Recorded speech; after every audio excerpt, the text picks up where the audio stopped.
Señores, el texto que estamos viendo es sobre esta autora apellidada Lillian Jones. Vemos que es un texto que nos está sirviendo de ejemplo, pero en ciertos aspectos como un ejemplo negativo. Me interesa hacer énfasis en esto, porque aquí ustedes van a poder apreciar la importancia que tiene la expresión correcta del lenguaje. Cuando no hay una expresión correcta del lenguaje, todas las ideas que se propongan terminan siendo oscuras, difíciles de entender y no se puede tener claridad conceptual. Veamos. Sabemos que todo texto parte de una pregunta que puede o no estar explicitada en el texto. ¿Cuál es la pregunta del texto de Lillian Jones?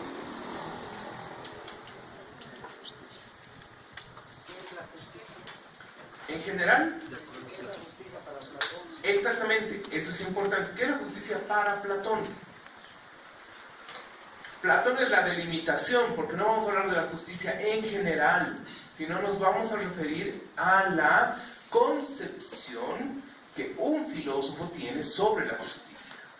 ¿Ya? Eso es muy importante.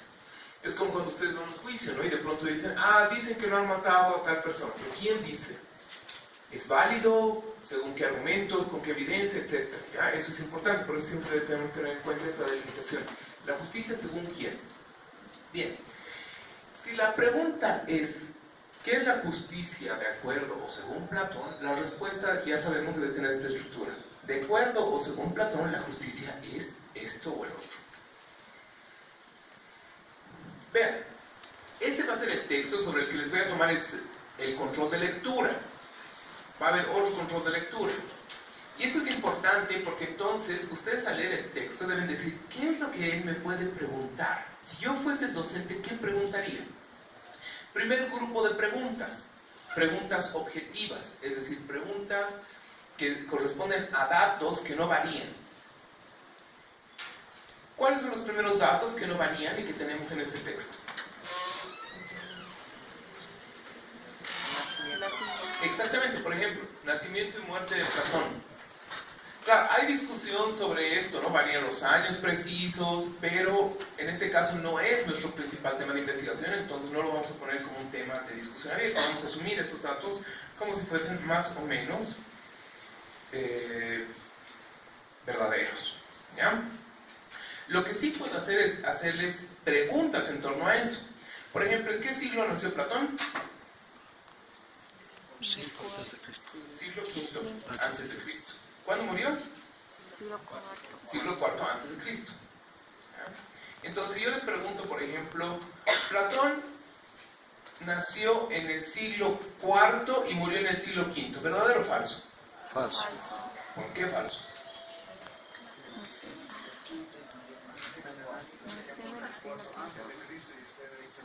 Cuando es antes de Cristo, las fechas van, por ejemplo, retrocediendo, ¿no? Por lo tanto, es lógico que en este caso haya nacido en el V, pero haya muerto en el IV. ¿Se percatan? Para eso hay que razonar. Ese son el tipo de variaciones que les haré, ¿no? Pero así, ligeras. Siguiente. Sabemos que Platón fundó la academia en Atenas, ¿no? Entonces les pregunto, por ejemplo, ¿es verdad o falsedad que Platón fundó la academia en Esparta? Pues entonces ya pueden, ¿no? decir la respuesta correcta. Después, veamos, características, por ejemplo, de la época de Platón según la autora. ¿Qué propone aquí la autora? ¿Cuáles son las características de la época en la que vivió Platón? Ya, pero crisis política sí en el mundo, en Londres. Eso es diferente, ¿no? Hay que ser precisos en las respuestas. Crisis política en Atenas. Siguiente. La guerra del Peloponeso. Siguiente. El fin de la época de los 30 tiranos y la democracia que vino. Después, siguiente aspecto.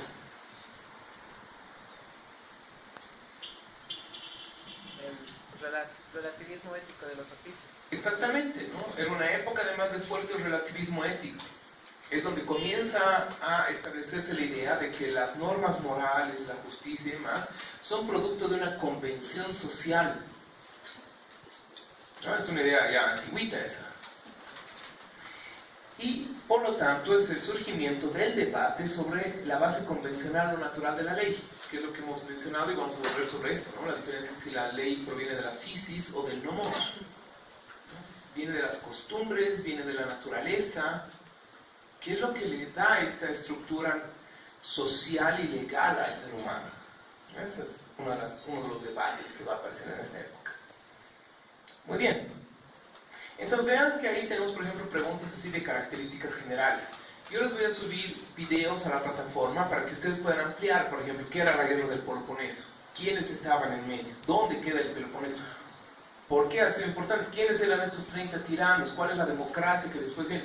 Eso supone que todo abogado sabe, ¿ya? Pero para refrescarles la memoria, vamos a poner algún video, ¿ya? Entonces ustedes pueden ver y tener un poco más de explicación.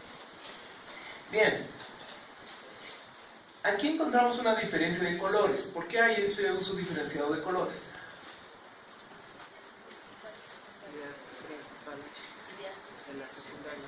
Sí, en realidad estamos marcando no solo las ideas principales y secundarias del texto, sino en especial estamos marcando la idea que nos va a servir para responder a nuestra pregunta. ¿Cuál es la pregunta que queremos responder? ¿Qué es la justicia para Platón? ¿No? En el texto de Ion. Entonces lo que esté con azul va a marcar siempre que hable de justicia.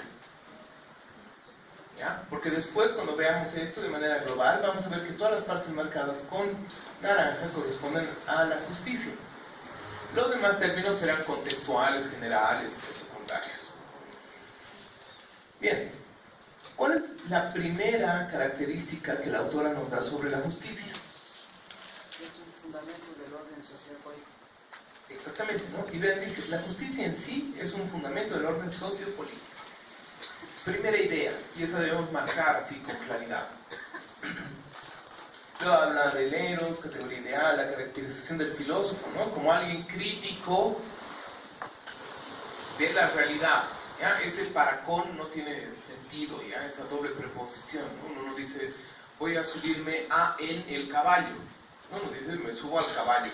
¿Ya? Es que eso está mal redactado. ¿Cómo sería? ¿Sería crítico con la realidad? Sí. ¿O crítico para la realidad? No puede ser crítico para la realidad, ¿no? Crítico con la realidad. Luego es alguien que se va preparando para la muerte. Eso lo vamos a ver más adelante con otros textos. Es el único capaz de regir la polis, ya. Sí, en realidad Platón va a proponer la idea del filósofo rey, del filósofo gobernante, como el gobernante más apto. Es decir, el que quiera realmente ser gobernante debería ser alguien que ha pasado por un proceso de maduración espiritual o anímica, por un perfeccionamiento de las virtudes, para que su objetivo no sea aprovecharse de la comunidad, sino guiarla a una perfección compleja. Muy bien. Para Platón, todas las virtudes se basan en la justicia. ¿Cómo podrían decir ustedes eso de otra manera? ¿Qué se basa en qué? ¿Cuál es el fundamento de qué? ¿Qué permite que exista otra cosa? Porque aquí hay una relación, ¿no ven? A es el fundamento de B. ¿Qué es A y qué es B? La justicia se basa en todas las virtudes. ¿No sería la justicia es la base de todas las virtudes? Un rato. ¿La justicia se basa en las virtudes o las virtudes se basan en la justicia? Las virtudes se basan en la justicia. Las virtudes se basan en la justicia. ¿Qué dice el texto? No en este caso la pregunta no es ¿qué piensa usted como lector? La pregunta es ¿qué dice el texto? La justicia se basa en la idea del bien. No estamos hablando de la idea del bien, estamos hablando de las virtudes y la justicia, solamente hasta ahí. ¿Cuál es la relación entre bienes, entre la justicia y las virtudes? Esa es una buena pregunta para un control de lectura.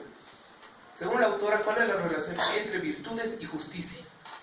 Según la autora, la justicia es la base para las virtudes. Exactamente, por lo tanto las virtudes se desarrollan porque su fundamento es la justicia. Esto es interesante, ¿no? Porque igual en otro paralelo me decían lo mismo. No, es que a partir de las virtudes recién llegamos a la justicia, decían. Esa es otra explicación que no corresponde a la que aquí presenta la autora. ¿Sí? Y el control de lectura pregunta sobre el texto. Porque si yo les pregunto, ¿qué piensa que usted de la justicia? Entonces les voy a calificar, sí, yo estoy de acuerdo o no estoy de acuerdo, ¿no? Debemos buscar un terreno intermedio de evaluación y ese terreno intermedio de evaluación es el texto. Ahora bien, entonces la justicia es la base, ¿no? Es el suelo, si quieren, por ahora lo vamos a poner así, ¿no? Es el fundamento, es la tierra de la que surgen, ¿qué cosa? Las virtudes.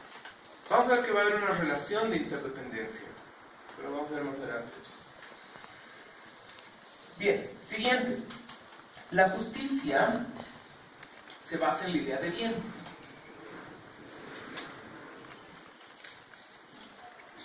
¿Y qué es el bien? La armonía del mundo. ¿No? ¿Qué estamos haciendo? Estamos analizando el texto, estamos separando, estamos tratando de ver cuáles son las relaciones entre los términos que propone el texto. Vean, la justicia es la base de la prudencia, la templanza y la valentía, porque luego sabemos que las virtudes, ¿cuáles son? Prudencia, templanza. Bien, entonces, si la justicia es la base de todas las virtudes, se supone que la justicia es la base de la prudencia, la templanza y la valentía. ¿Verdad? Bien.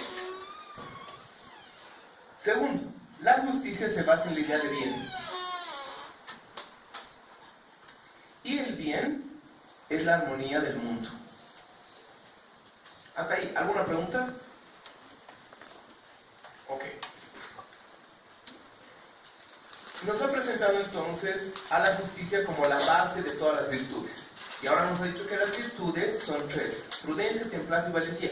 ¿Qué es lo que uno espera como lector? ¿Qué cosa? Exactamente, la definición de estos tres términos. Encontramos acertadamente la definición de prudencia. Luego, si ustedes ven en su texto original, este ya es uno modificado, no aparece la idea de valentía, aparece directamente la idea de valor, y ese es un error. ¿Ya? Ahora hemos modificado para que esté bien ordenado. Y luego recién aparece la idea de templanza. ¿Ya? Esto es importante tomarlo en cuenta. ¿Qué es la prudencia según esta autora? Según esta autora, Platón define la prudencia como ser acertado en las deliberaciones. ¿Qué es deliberación?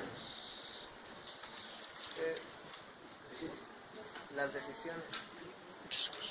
Es la finalidad, es la decisión que se toma a través de las discusiones. Ajá. ¿La deliberación es la decisión?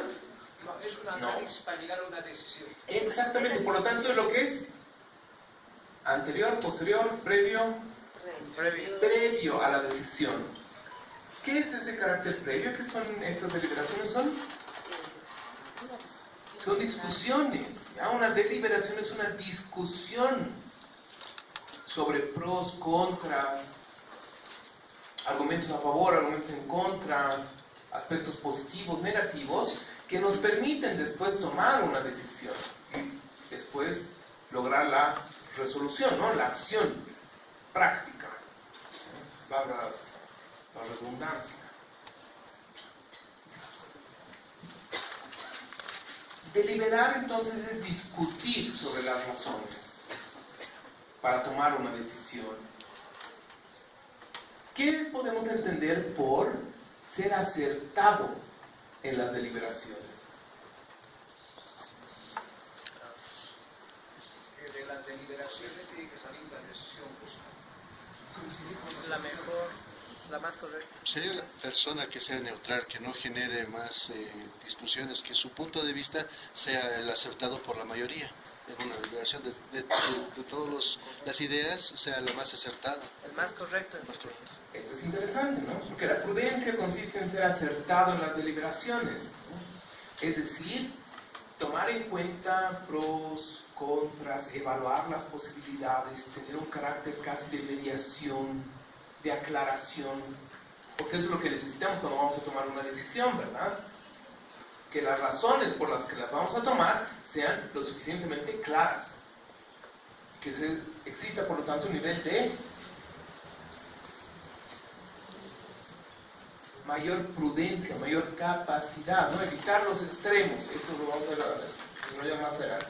Bien, hasta ahí podemos más o menos comprender esta parte, ¿no? La autora no desarrolla más, es una explicación así demasiado general que no está bien explicada, ¿no? Muy general. Es una idea que debería estar más desarrollada. Continuemos. Esta virtud, ¿cuál virtud? La prudencia. La prudencia.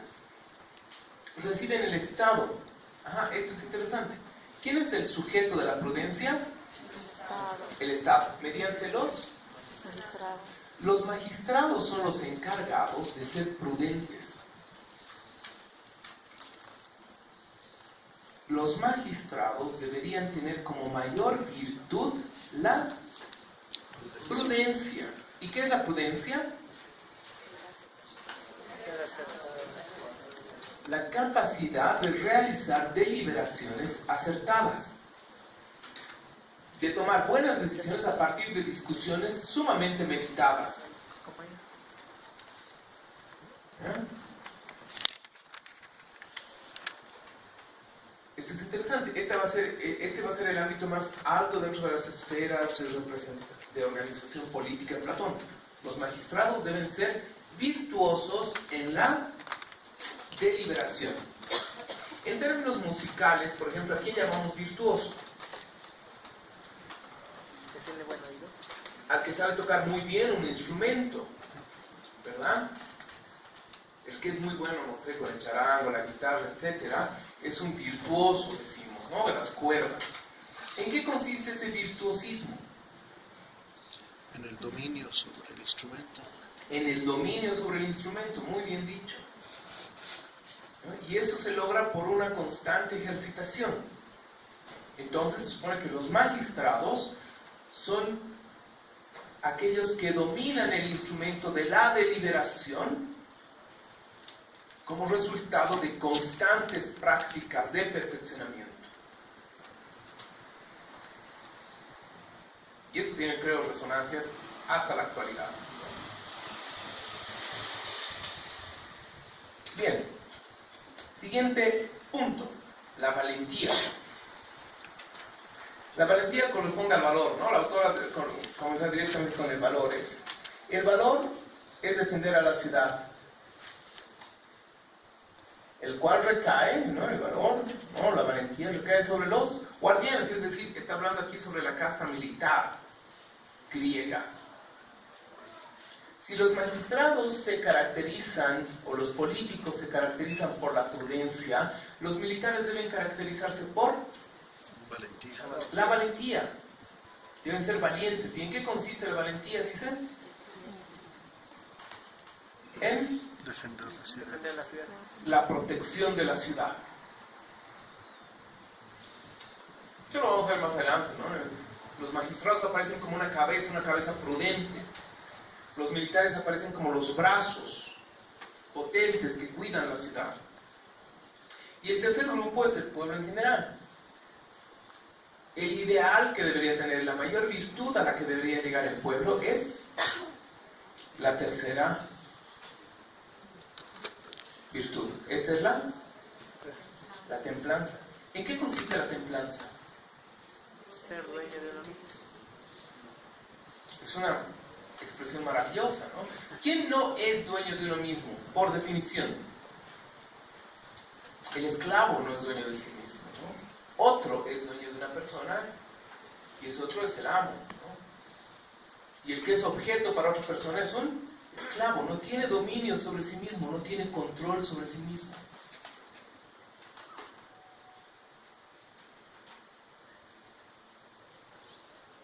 ¿Qué más significa ser esclavo? ¿O qué es lo contrario a ser dueño de uno mismo?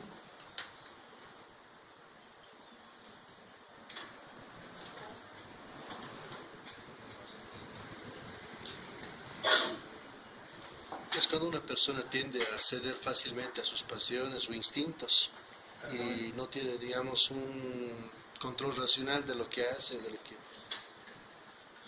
¿Alguna vez ustedes se han sentido fuera de sí o que no han tenido gobierno sobre ustedes mismos?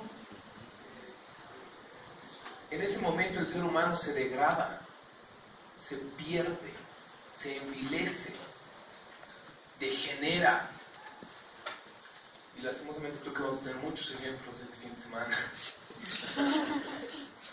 Porque ya no es dueño de uno mismo, lo controla otra cosa, sus pasiones, la ira, la rabia, el dinero, el lujo, el placer, cualquier vaina.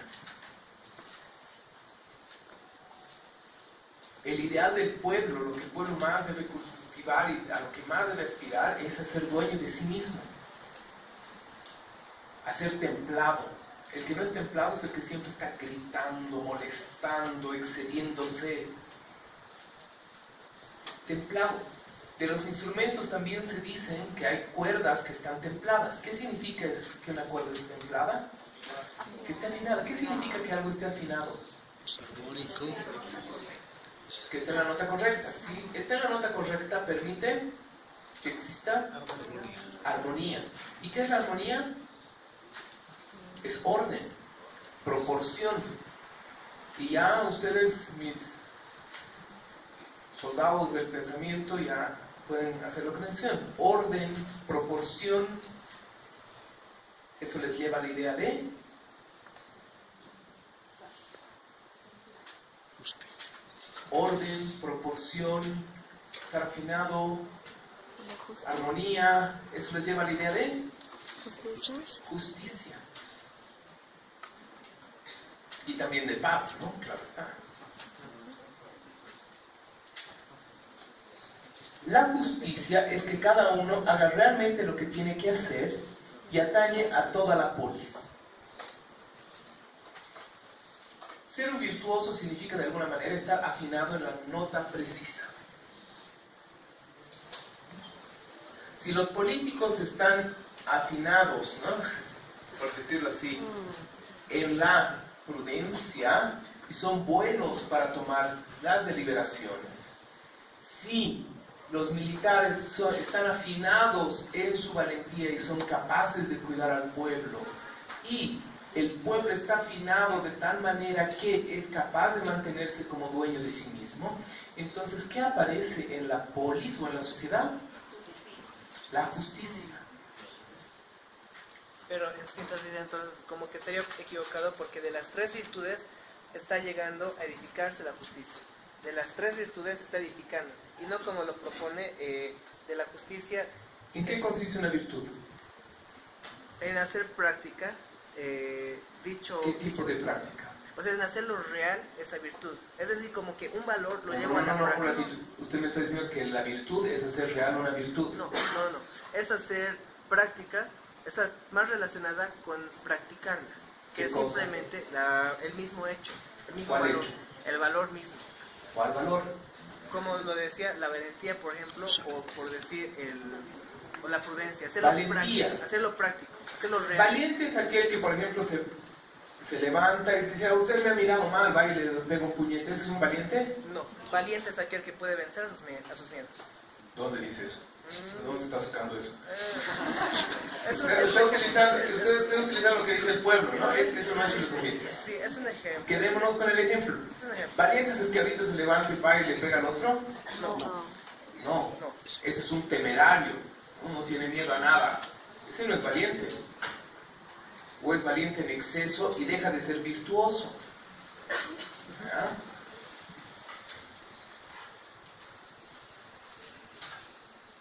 El que delibera puede ser virtuoso. El que solo delibera, piensa, pero nunca actúa, Deja de serlo. tampoco, ¿no? Es como ese que se cree valiente por ir a pegar a todos, ¿no? Hay un exceso, nunca está en la proporción ni en la armonía.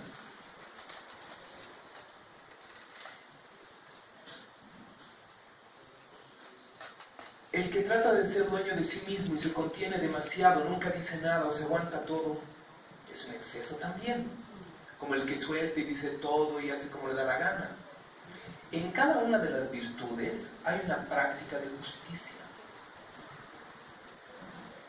Si la justicia es proporción, hay que comprender que hay justicia individual y justicia global. La más alta va a ser la justicia global de la polis, que es la que usted señala, ¿no? Cuando él es virtuoso, cuando los gobernantes, los militares y el pueblo son virtuosos, entonces hay justicia en la polis. ¿Acertado? Sí. Pero para que cada uno de ellos sea virtuoso, ¿requiere ser justo en lo que hace? Sí. Hay una justicia entonces en proporción al individuo y hay una justicia en proporción al Estado. Porque no puede ser que nosotros deseemos un Estado justo si no hay individuos justos. Y ese es el problema en el que a veces se cae, ¿no? A veces no se piensa sobre eso. Decimos, queremos un gobierno justo, pero tenemos un montón de maleantes.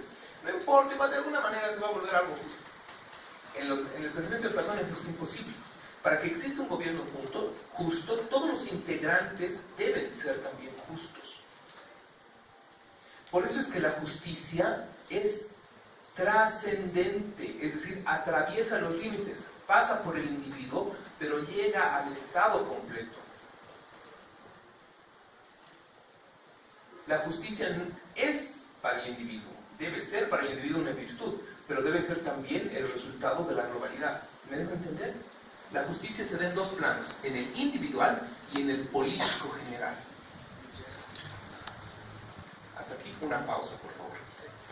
Entonces, que la justicia, como va a presentar el texto, aunque tiene varios errores, nos queda claro que hay dos dimensiones de la justicia. Una a nivel individual, en proporción al individuo, y otra en proporción al Estado.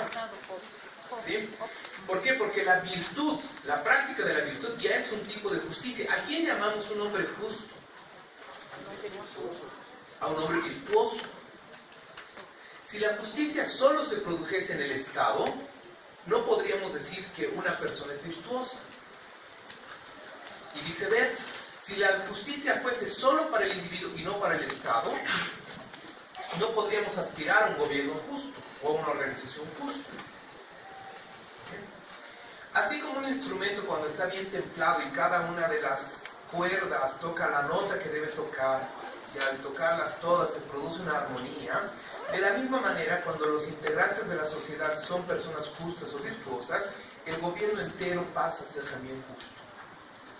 Esto nos permite comprender por qué la autora, pese a todas las dificultades que tiene en su expresión escrita, pone énfasis en esta tesis. La justicia social consiste en la realización de las funciones propias de cada grupo y que cada grupo social sea consecuente con la virtud que le es propia. Cada grupo debe hacer lo que le corresponde hacer. Cuando alguien falla, el Estado falla. Y es lo que vamos a hacer también cuando en la siguiente sesión comenzamos a trabajar por equipos. Cada integrante del equipo va a tener un rol y en la medida en que desarrolle su rol de manera provechosa, va a ser beneficioso para todo el equipo. Bien, muy bien, señores y señores, gracias por su atención.